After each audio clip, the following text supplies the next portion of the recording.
I am pleased to introduce you to Sydney Floryanzia, who's going to be talking about the intersectionality in science, a woman in science, a Black engineer, and a proponent of faith. Sydney is an award-winning science communicator and advocate for diversity, accessibility, and equity in STEM. She has shared her experiences as a Black woman in engineering in a TEDx Teen Talk, a Chevron Super Bowl commercial, news articles, and podcasts, and much more. You are going to just have a treat here, folks. I would like to warmly welcome, so put your hands together for Sydney Floryanzia.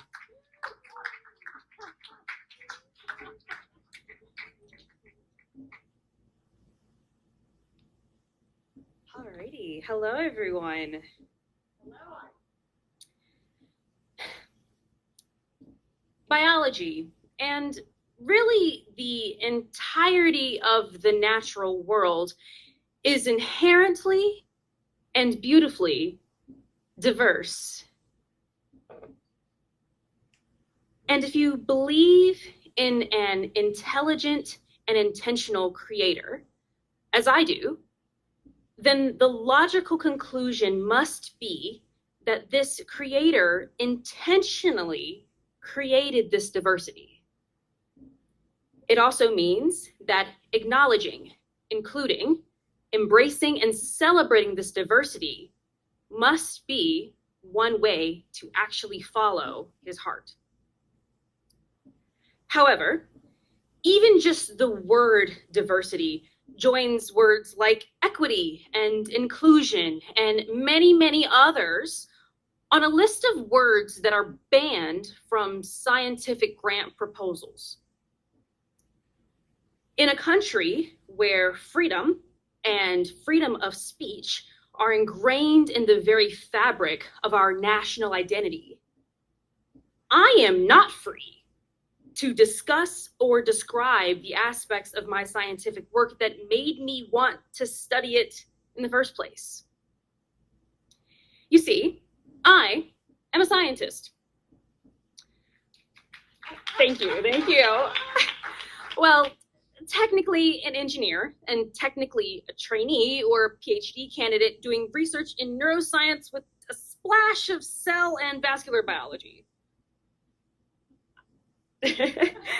I'm currently working in the disease-directed engineering lab of Elizabeth Nance here in Seattle at the University of Washington. In this lab, our work centers around the goal of understanding and treating brain disease in newborns. And we do this by focusing on a spectrum of diseases caused by neonatal hypoxic ischemic encephalopathy. And now this affects 9,000 to 12,000 babies in the US each year and contributes to 8% of childhood deaths worldwide. These days, instead of dedicating all of our brain power to solving these challenges and thinking up new solutions, we have to go through mental jumping jacks to ensure we aren't using certain words. An example of this, I study what's called the blood-brain barrier, which is a group of cells that form a protective barrier for your brain against toxins or other substances. Barrier is on the list of banned words. Because, of course, of the very real barriers and challenges that people face in pursuit of opportunities that we're not allowed to talk about. So we're doing this grant writing gymnastics just to maybe get funding from the government, funding that is continuously being delayed and full on disappearing with executive orders every day. Delays in funding for science means delays in this work.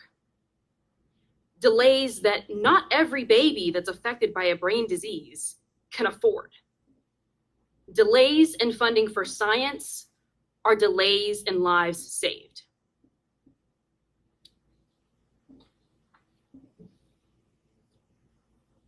Biomedical research has brought us a multitude of life-saving innovations, from penicillin to pasteurization. But the challenges we are tackling today are increasingly complex and thus increasingly require interdisciplinary collaboration. Our teams need people who know which molecular assays to run, someone who can perform the various techniques, someone who can acquire the images, someone who can write the code to analyze the scores of data we're generating. We need people with training across a range of disciplines.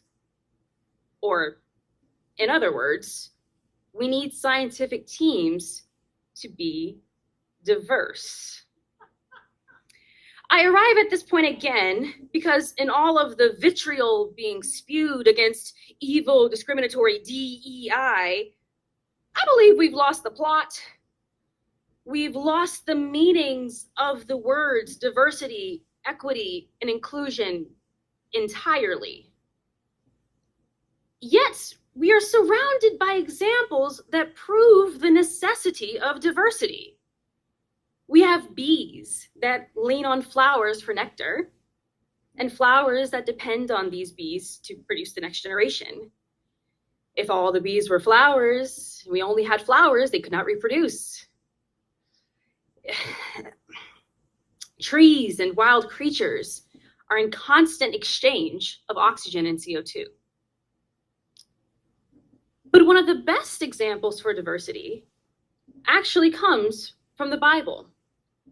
It's a fairly long passage, but I'll give you some highlights from 1 Corinthians 12. And so, the body, the human body, is not made up of one part, but of many. If the whole body were an eye, where would the sense of hearing be? If the whole body were an ear, where would the sense of smell be? But in fact, God has placed the parts in the body, every one of them, just as he wanted them to be. And the eye cannot say to the hand, I don't need you. And the head cannot say to the feet, I don't need you. On the contrary, those parts of the body that seem to be weaker are in fact indispensable. And the parts that we think are less honorable, we treat with special honor. Now, by now, you may have guessed, but I'm going to spell it out even still. I am a scientist. I am a Christian. I am a champion for diversity. And no, I do not believe that any of my identities invalidate the others. They combine to grant me my unique perspective. I am able to advocate for science and hold space for faith. My faith drives me to use my gifts to serve others. I serve others by searching for cures.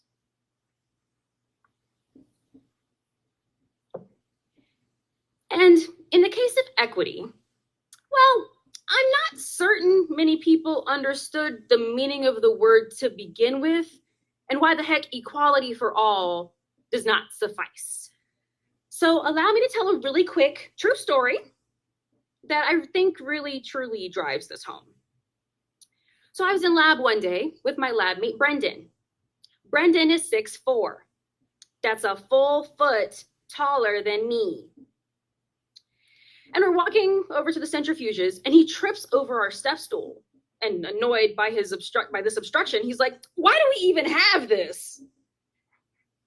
And I couldn't help but laugh, because my 5'4" self uses that stool on the daily to reach my lab chemicals.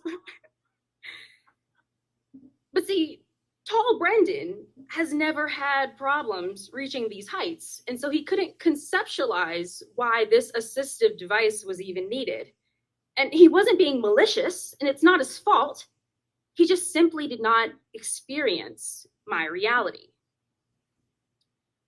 And so when support for minorities entering STEM spaces is attacked and labeled as evil DEI, I often think back to this step stool example.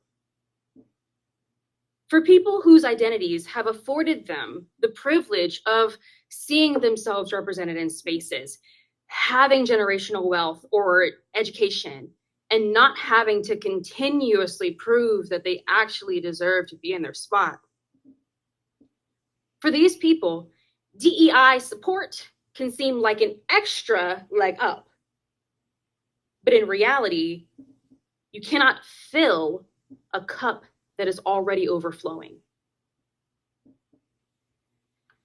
I stand before you today, a product of initiatives dedicated to increasing access to STEM for women and people of color, or programs that have provided this metaphorical step stool. All you may see is a travel grant for a conference. But what you don't see is the constant code switching and self-policing I've had to practice in the workplace for years to not sound too Black or be too much. What you don't see is me struggling to connect across cultural barriers that have at times caused me to feel ostracized and unable to ask for help. What you don't see is me grieving for my community, unfairly imprisoned and struck down on national television while I worry for my own family, yet attempt to carry on with business as usual. Finding and learning from scientists that share these identities and have faced similar challenges has been critical for me to be able to persist in my graduate program. But the communities and financial support mechanisms that allowed these connections to be made are vanishing. The resources for the next generation of scientists are seemingly being systematically stripped away.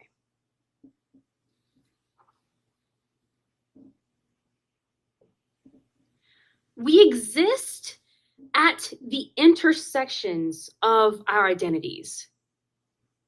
My lived experience as a Black woman, as a Christian, as a musician, as a storyteller, all come together to influence my identity as a scientist. As a descendant of slaves, the resilience built from surviving through the plantation era and the Jim Crow South is written in my DNA, empowers me through the hurdles of hidden curriculum, through imposter syndrome, and through the normal trials of a PhD. By watching the journeys of my grandmothers, I understand how access to education and opportunities can completely change one's trajectories, which fuels my work, creating access to STEM for others. And the lack of accessibility in STEM is partially on us as scientists.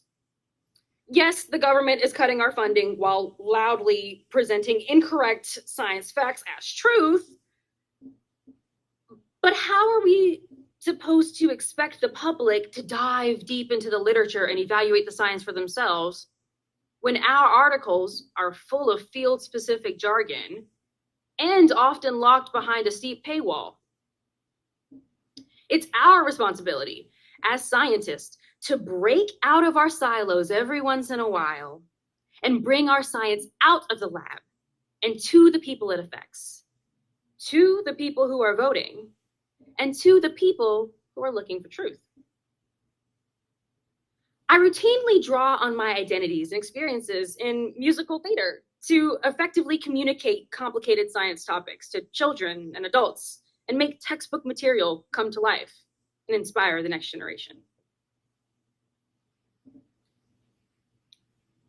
I believe there is immense value in dialogue across different perspectives. I want to engage with people who disagree with me. And I think many of us, though seemingly on opposite positions on certain matters, at our core, we want the same things. We agree on the what. We want the best people in jobs. We want good, rigorous science. We want cures for diseases for ourselves and our loved ones. It's the how we get the what that sparks differences in opinion. But regardless, the conversations need to be had. And it's going to take more nuance than regurgitating the same talking points back and forth. It will take active engagement on both sides to understand how each person's valid lived experiences are contributing to their beliefs. Whether it's solving math problems in grade school or practicing progressive overload through increasing your weight in the gym, we do grow through periods of discomfort. And this includes the discomfort of finding flaws in your logic and challenging your current ways of thinking through discussion with someone else.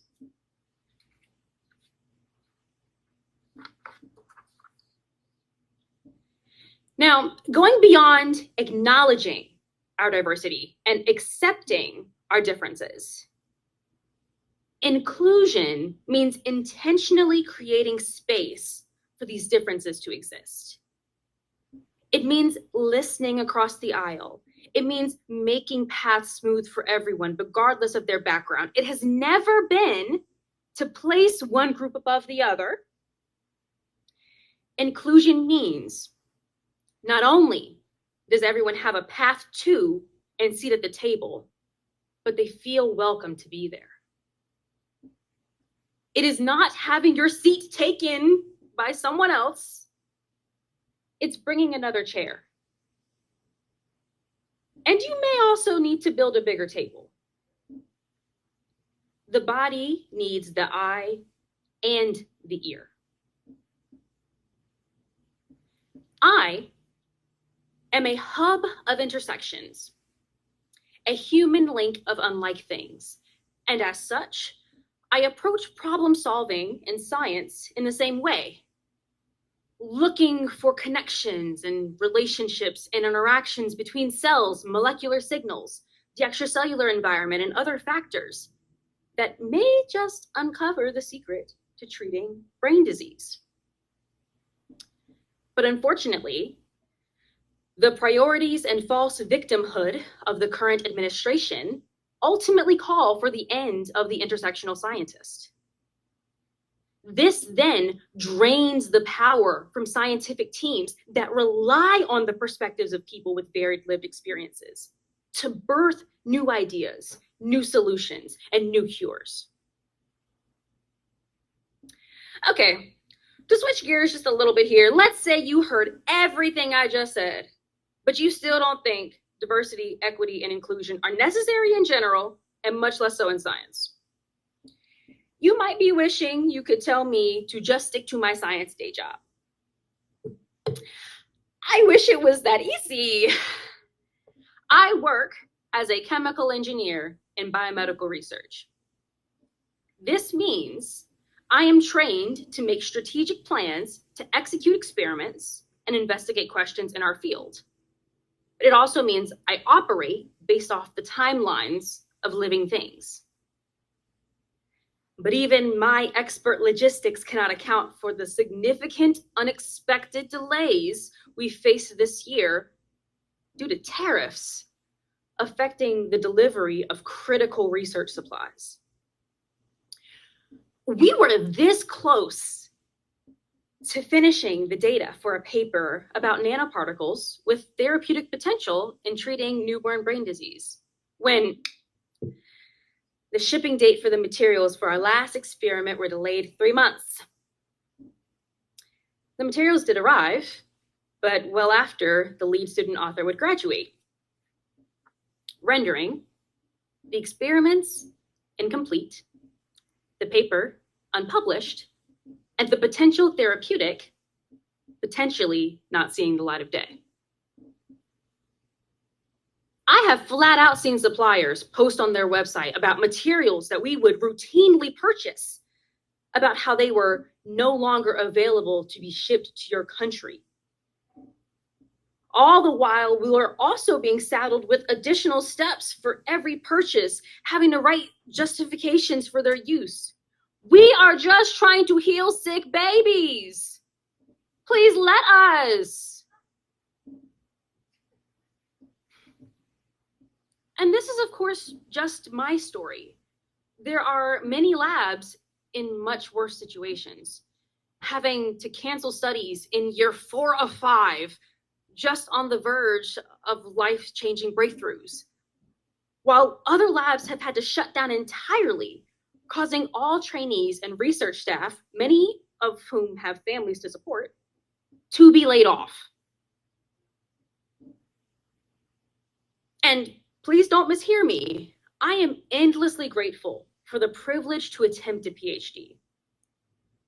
And while I am enamored with my thesis topic of the blood-brain barrier, I'm motivated by the desire for the discovery, and I feel called to help others through life-changing medicine.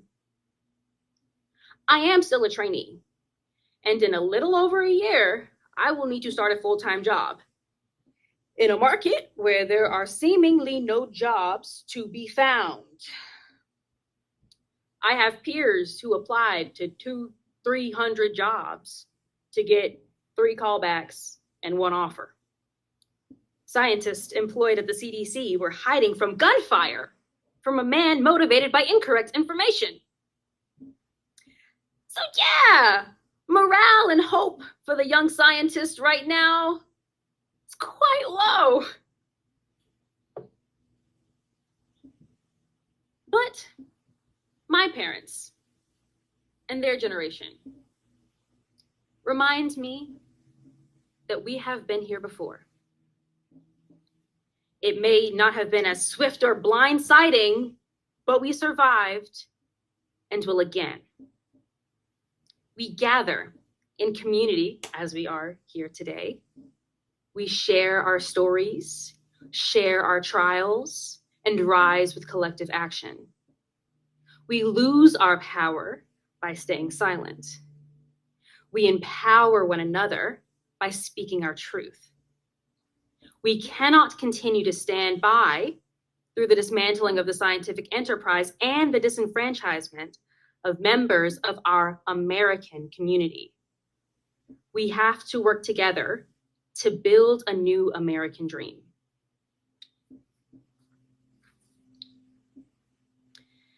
I have described the importance of diversity, equity, and inclusion in society and specifically in science. I have tried to showcase how the current policies are affecting my day-to-day. But before I close, I want to take a brief moment to specifically address the taxpayers. Why invest taxes in exploratory science? Why should I fund you looking at butterflies mating? Because a tiny step forward in one field can cause an avalanche of impact in another.